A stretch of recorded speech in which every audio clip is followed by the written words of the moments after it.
IT ব্যবসা ছেড়ে মরুভূমির খেজুর চাষ করে সাড়া ফেলেছেন খাগড়াছড়ির উদ্যোক্তা নূর আলম। বর্তমানে জেলার একজন সফল ফল চাষী তিনি। খাগড়াছড়িতে প্রথমবার তার বাগানেই চাষ হচ্ছে খেজুর। বছরে আয় করছেন লাখ লাখ টাকা।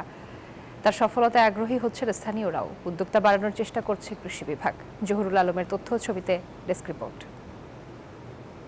মাটিরাঙ্গা বাজার থেকে ৫ কিলোমিটার দক্ষিণে রসুলপুর এলাকা। চোখে পড়ে পাহাড়ের উপর সারি সারি খেজুর গাছ। ১০ থেকে ২০ ফুট উচ্চতার গাছগুলোতে শোভা পাচ্ছে সবুজ এবং লাল রঙের খেজুর। ২০১৯ সালে ইংল্যান্ড থেকে ২৫টি বারোহী জাতের খেজুর চারা নিয়ে আসেন উদ্যোক্তা নুরুল আলম। এর পরের বছর সৌদি আরব থেকে আরও ৫০টি খেজুরের চারা আনেন। ৩ বছরের মাথায় গাছে খেজুর আসে। বর্তমানে তার বাগানে বারোহী ও আম্বার জাতের ১২৫টি খেজুর গাছ রয়েছে। বারহিটা হলো এটা একটা হলো ওয়ার্ল্ড ফেমাস, খেতে অনেক সুস্বাদু। আর সবচেয়ে বড় বিষয়টা হচ্ছে এটা জুলাইয়ের ১৫ থেকে বান্ডেল থাকলে প্রতি সেনমানিতে টাকা বাঁচবে। বিকাশ সেনমানি বান্ডেল কিনে জিতুন প্রতি লেনদেনে। আগস্টের ১৫ তারিখের মধ্যে হারভেস্ট হয়ে যায়। প্রতি কেজি খেজুর বিক্রি করছেন ৫৫০ টাকায়। প্রতিটি চারা বিক্রি হচ্ছে ১৫,০০০ টাকা।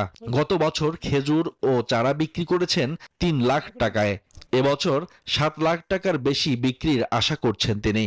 1.5 টন খেজুর আশা করি পাবো। সেই হিসাবে ৬ থেকে ৭ লক্ষ টাকার খেজুর ইনশাল্লাহ আমি আশা করতেছি। নূর আলমের বাগান দেখতে আসেন স্থানীয়রা। এখানে কর্মসংস্থানও হয়েছে অনেকের। আমরা এগুলা প্রত্যেকদিন দেখাশোনা করতেছি। টাকা দিয়ে সংসার আমরা বেতন পাই ১২,০০০ টাকা দিয়ে সংসার আমরা। পার্বত্য অঞ্চলে খেজুর উৎপাদনে উদ্যোক্তাদের পরামর্শ দিয়ে সহযোগিতা করছে কৃষি বিভাগ। বাড়ি যে জাতটা সেই জাতের ফলন কিন্তু বেশ ভালো, অন্যান্য জাতের তুলনায় বাড়ি জাতের ফলনটা ভালো।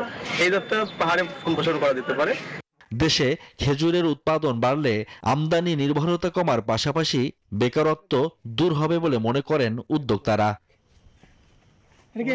Desk report, news 24।